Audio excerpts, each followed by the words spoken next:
Welcome. This video is going to be focused around counter building, mainly targeting for beginners. And this is really around for people that don't really know where to start when it comes for counter building or just learning the item shop. If you're looking for a more advanced guide, this video is probably not going to go into enough detail. So let me know in the comments or when I'm streaming if you have any interest in an advanced guide, and I'll be happy to make that. If you enjoyed this or want to see more, make sure to follow or subscribe. Come join the Discord. I also do game reviews, and I have a playlist in the description of previous analysis. So if you think that'll be helpful, definitely check that out. So I'll go into detail over my build at the end of the video, but when making a build or looking at a build, keep an eye on spots that basically are flexible or plan around accordingly to leave some open slots so that you can counter build. You want core items for every game that fit your playstyle and that you enjoy using and that are efficient, but you should also leave a couple slots flexible to counter in case you need to. So this build that I'm showing here is my own, but it is heavily taken from Zergy's build, so shout out to Zergy. And then I modified it for my own preference, and I also adjusted the layup for things that I like. Basically, the first row in this is my core items, and this is what I buy 99% of my games right now, with maybe adjusting a little bit the buy order roughly depending on how things go, but mainly I buy the first row completely every games at this moment given the current patch, which leaves me flexibility for me to shift to spirit or gun later on in the game based off of how things are going, and it also leaves me room for buying counter items. So when I buy all of my core stuff, you'll see that I actually leave 3 slots open, and then I normally sell monster rounds at a later point in time so that I can fill it with another spot. So in this example here, I plan accordingly for a very comfortable middle game with these items, and then as the game starts going on or as I start getting richer, I have flexibility to rotate to spirit or gun focused. Lately I've still been getting the middle row here, but if I need to go hard all in on spirit or all go in on gun focus, I have those options there that kind of stand out to me. And then the bottom one's more just my general kind of counter or other flexibility options that I would normally try to buy if a game called for it. When it comes to the laning phase, if you plan to try to counter build during that part, try thinking of ways to still get your 4.8k investment spike properly. The 4.8k is shown down here at the bottom, which is the little star on each category. And right now, the reason why 4.8k is because that is a larger threshold of investment and to value that you get back. It most likely will get changed later on in the future. You know, Valve does patch things where they change numbers just for the sake of changing things. And at this moment, 4.8k, when they introduced it, that is where the star is that gives you the most bang for your buck, so to speak, for investments. And you can see this for every investment threshold on how much you'd actually get, but the 4.8k is the big one because it also normally can get those during the laning phase. During the laning phase, at least, that if you're going to buy something to counter, that it properly builds into one of the 4.8ks instead of like not getting the, like it's right short of it if possible. So for example, if you want to hit the spirit 4.8k, instead of getting 1600s, so instead of getting 3 tier 200s or 2 tiers, I mean, so for example, for 7, if I wanted bullet resist, improve spirit, and then cooldown, if I'm going up against like something that 2 heavy gun characters, you know, a Haze, Wraith, Ivy, McGinnis, etc., instead of getting improved spirit, I could just get extra spirit, and then I could get rusted barrel, and rusted barrel will be my counter item because it slows their fire rate and it lowers their bullet resist, which allows us to do more damage. So that's kind of how you can kind of plan around during the laning phase on how to weave in countering while also hitting your 4.8k investment. When you're first kind of learning how to counter, I would say there's probably a couple of groups you could kind of bundle the counter items in right now in the current state of the game. One is fire rate for gun characters. As you can see here, this is kind of all the fire rate impacts, things that impact fire rate. However, most of these, and by most, 90% of them, ballparking, are boosting fire rate, but If you hover over them, you'll see, and you can just search for fire rate on the magnifying tab. So Rusted Barrel, Suppressor are two ones that limit fire rate, and then Juggernaut is the other one. And then in lieu of fire rate, and then the extreme of it is fully disarming, which is disarming hex, which Rusted Barrel builds up into, so they can't shoot at all during that part. The next counter group, I would say something that limits mobility characters. So this is something that prevents mobility actions, or it completely removes them from being able to use all of their abilities. To prevent them to all use their abilities is silence. So in this game, you can use Silence Wave or Silencer. Both of them build up silent, or both provide silence, so that whenever you are silenced, you can't use any of your abilities down here below. So these are for like mobile characters. And the other one would be Slowing Hex. And the other one for just general movement speed. There are a couple things that impact movement speed, whether it slows them down or completely removes them, but to completely prevent them from using any of their movement items, Slowing Hex is the main key item one for a cheap price. So if you're fighting against that meanie that's always teleporting around, or Infernus that's dashing, or Shiv that's dashing, Slowing Hex prevents them from using that, plus it slows down their speed. There are, again, of course, other things that slow down completely. Like Lightning Scroll completely stops them. Vortex Web, slowing up upgrades into Vortex Web, which again still applies that. And then if you get Mystic Slow, still again just slows down movement slow. So anything that, if you have a lot of like high mobile characters, to fully prevent them from using those things, you have to silence or do Slowing Hex, but still you can still get other items that provide movement slow. The next category that I would say is for the high regen characters, or the tanky characters that can kind of live and sustain for a long time. Shiv, Abrams, Victor, Mo. You need to get something that provides healing reduction.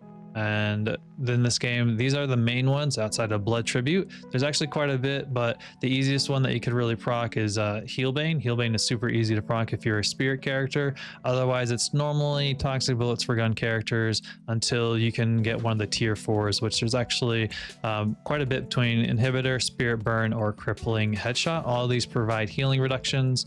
And at least for like Shivan, for example, or any character with duration extender or superior duration, excuse me, you can get Decay. Decay lasts for a long time, and it's really good at providing constant dot on the character plus healing reduction. The last category is more just purely defensive counter building, and this is just resistance to either bullet, which is all gun damage, or spirit resistance, so anything ability that has a little purple like this right here, or not purple, just like shows the damage on that. Purple is the scaling. And then of course there's spirit, so anything that uses your ability that does spirit damage, which can be seen by the heart with the star through it. Those ones do spirit damage versus gun, which you can see from like other characters that they would do like melee damage or possibly gun damage if it comes to it. There's a few characters like that, but most abilities in the game are just straight spirit damage.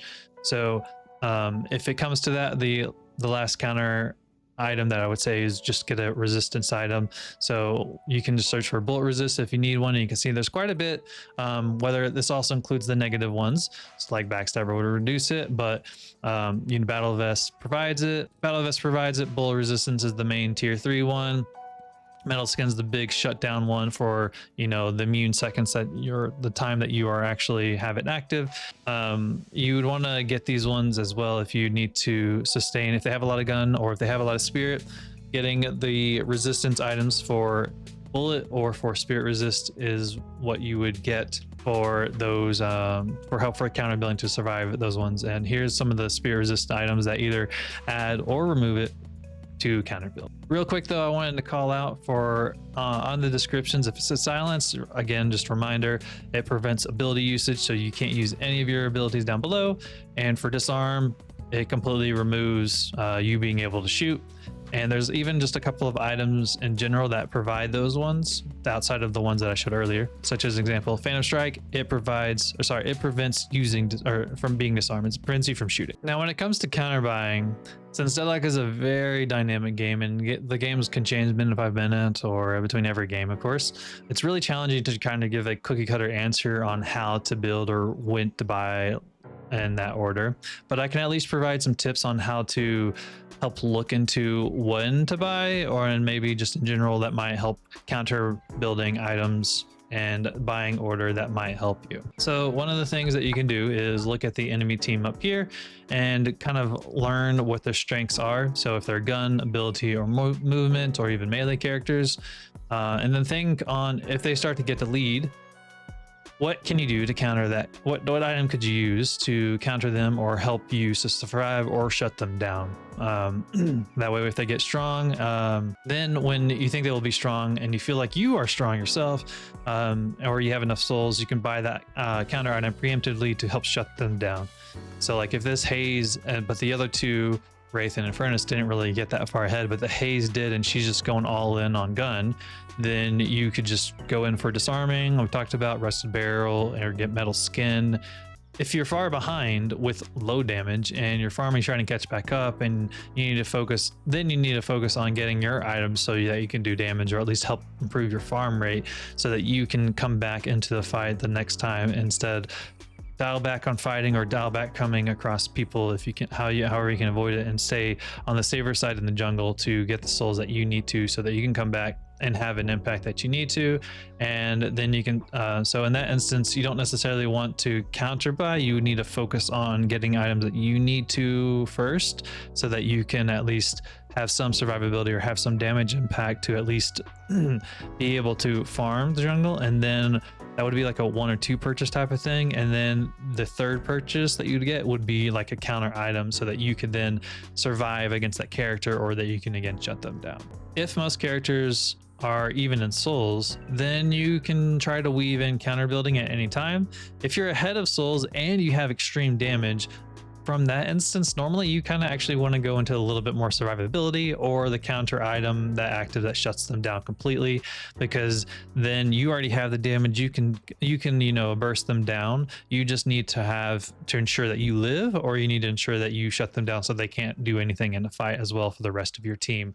So that's kind of like, if you're a hard leading and you're not like the extreme few characters that are like fully hyper carries, you can then weave in that. Like right now, since I'm doing a little bit this hybrid 7 build that I showed you earlier, I could go in and get crippling headshot here, and that provides healing reduction instead while reducing their resists. So for the big tanky characters, I could get this one near the late game, or after the middle part at least, if they have big heavy brawler frontliners and none of the rest of my team are getting healing reduction.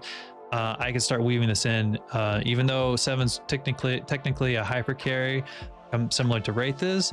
I could still weave this in, not be technically throwing for my team because I'm getting a weird off meta or whatever item, and still having some impact by getting a counter item that shuts their healing down.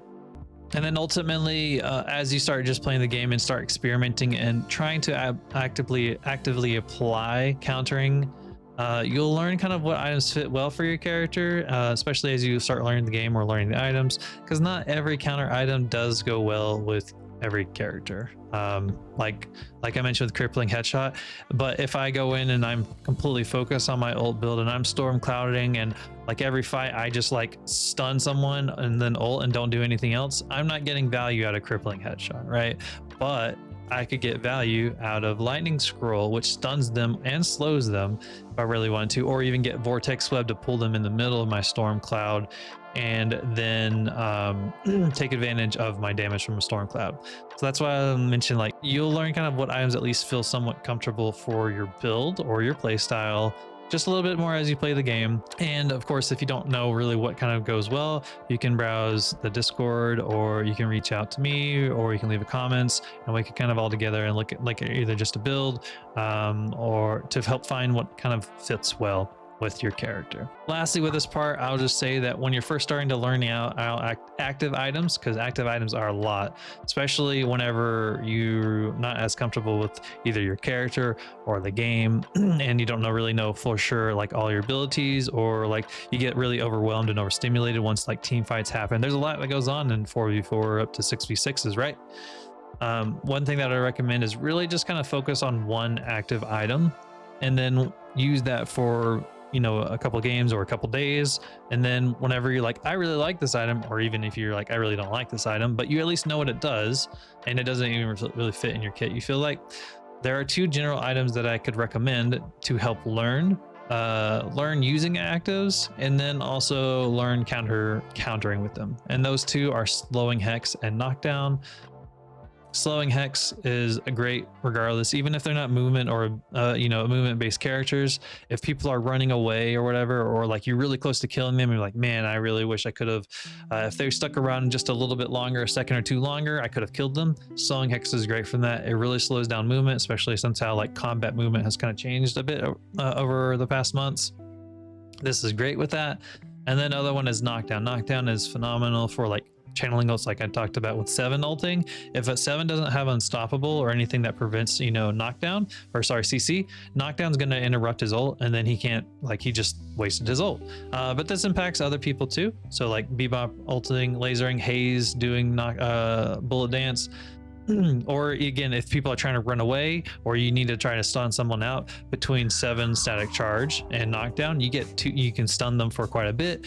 But regardless, this isn't just related specifically to 7. My point was just that knockdown and slowing hex are good general items that have impact that can help you learn to use actives. Now, I will say that if you do want to learn a character that really could take advantage of item countering and utilizing it, or building around counters, there's 2 characters that I would call out if you want to try to learn really more on the countering side of things, and that's Paradox and Ivy. Both are really good generalist and flexible characters that can build into a lot of different playstyles, but that also leads into their kits are really good for counter building or counter item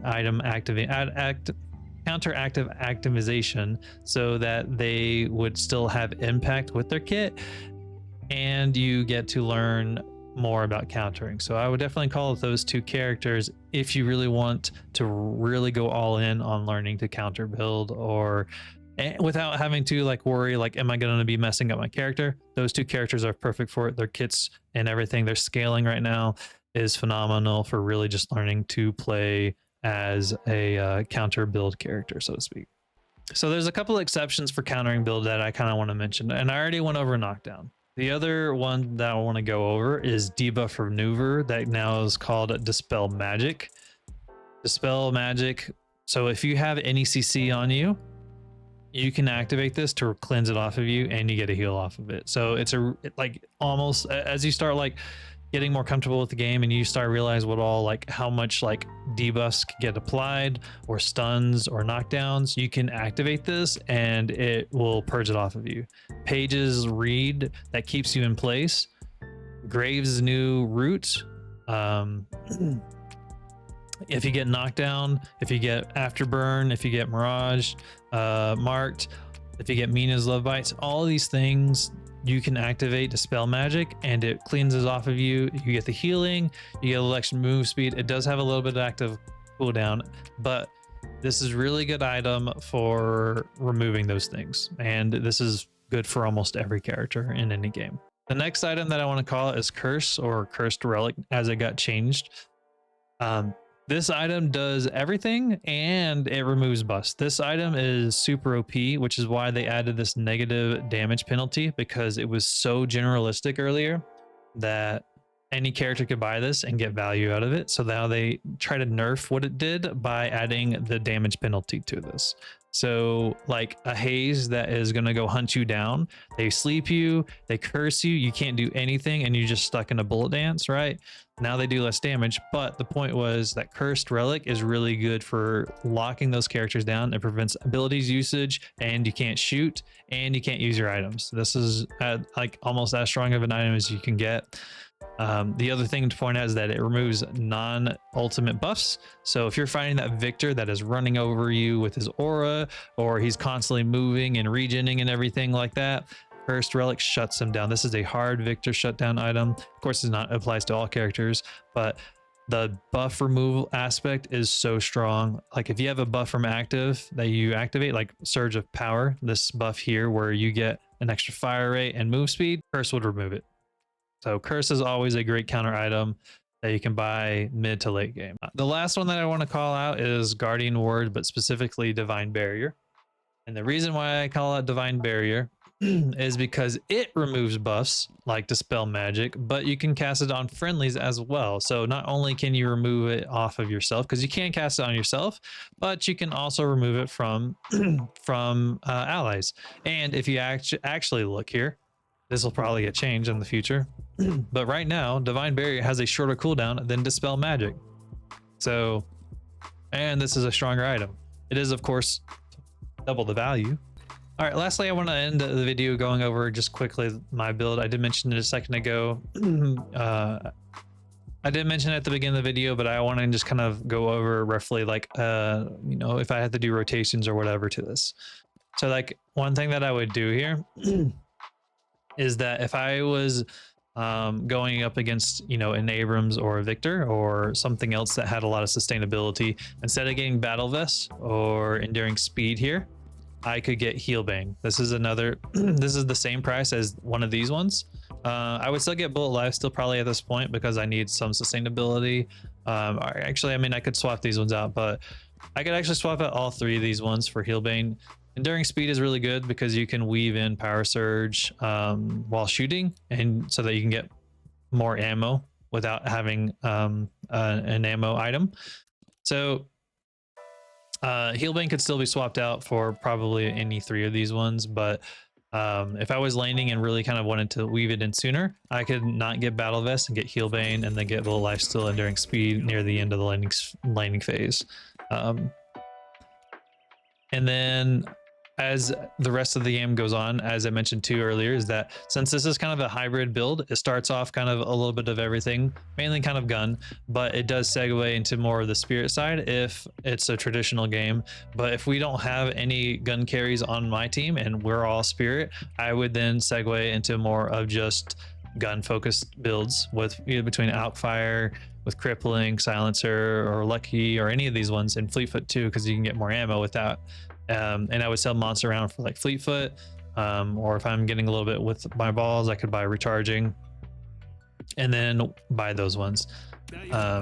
Again, these items kind of lead way that I have actually enough room. Since I bought Healbane, like if I don't buy Healbane, you'll see that there's 3 flex spots, then that I can kind of, as I'm kind of going along, I'm being aware of my 4.8 spikes, and then I can buy additional items to kind of transition. And if there's a lot of like the minion lights I talked about, I can weave in Slowing Hex instead of Bullet Resist Shredder. That would still give me my 4.8 guns or Spirit Spike. And of course I could also still get Knockdown. But mainly what the extra slots are for is either like I would at least get Boundless Spirit eventually, because of the movement speed and how much 7 just scales in general with Spirit. But what I was going to say is that like even if I don't get, or even with getting Spirit, I have enough spots that I could still like weave in Spirit Resilience and Bullet Resilience, and I'm a lot tankier now. I have 43 Bullet Resist and 30 Spirit Resistance, and if I'm underneath the health threshold, I get even more Spirit Resist. So this is kind of an example kind of like how that I would go about that. And even then, another thing that I would try to do, like if this is laning phase, let me get rid of these ones, and I get my Spirit investment. Once I got the Spirit investment, I would then try to get Hollow Point for the gun investment. But if I'm already struggling at this, oh, let me stop on. If I'm already struggling at this point, and this is like right at the end of laning phase or at the start of middle phase, this is around the 10-minute mark roughly, I can then think of, oh, it's because I'm slowing X.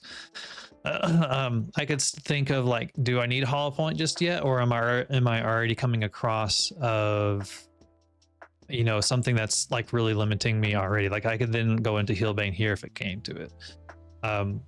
So if possible, once you like start getting through the game and you're starting to see what may be a struggle point, like I want to get Surge of Power first to get my 4.8 Spirit Spike, because this is 32 with this being 1600. You'll see I hit my Spirit Spike, and then you're like, okay, I hit this spike. This one would also give me my next gun spike between these ones. It's actually slightly over, but monster rounds is kind of helpful with 7, especially the regen. So that's a moot point. Like even if I didn't get monster round, I could just get hollow point. You'll see I get 4.8.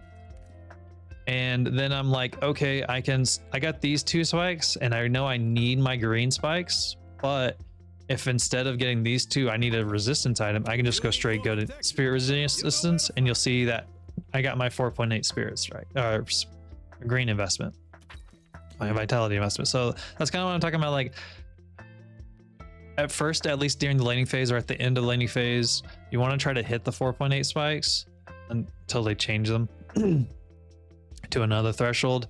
And then kind of once you hit that one, your next item, you want to think, am I coming across someone that's really being oppressive, or is someone else on the other side of the map being oppressive, and I need to now start to build towards that, or something to live against them, or shut them down. And then that's when you can like start, instead of getting that next 16/16 to be 32, maybe instead just being 116 or 116, and then save up for the next resistance, or the other 3200. So that's kind of like how I kind of would go about in weaving in countering building. Unfortunately, like I said, it's really hard to kind of just like say, hey, this is the cookie cutter guide you can kind of try to follow, because every game is kind of different. I could tell you to buy Healbane, but if you're not against a super sustainability, or they're not, with 7 can trigger it, but like if you're buying Healbane and you're mainly like haze, you're not going to get as much value out of it, right? So I'm hoping this video is more of a generalistic approach that can help everyone just kind of plan or just think a little bit more the next time that they play, how to come along with countering build or building defensive items. But yeah, I hope that was helpful. And if you enjoyed that, let me know down below in the comments. Definitely come join the Discord if you want to come join the community. Remember, I do have playlists available of previous guides that I've done, along with game analysis that I've done as well. It's in the description of this video, and I'll see y'all next time.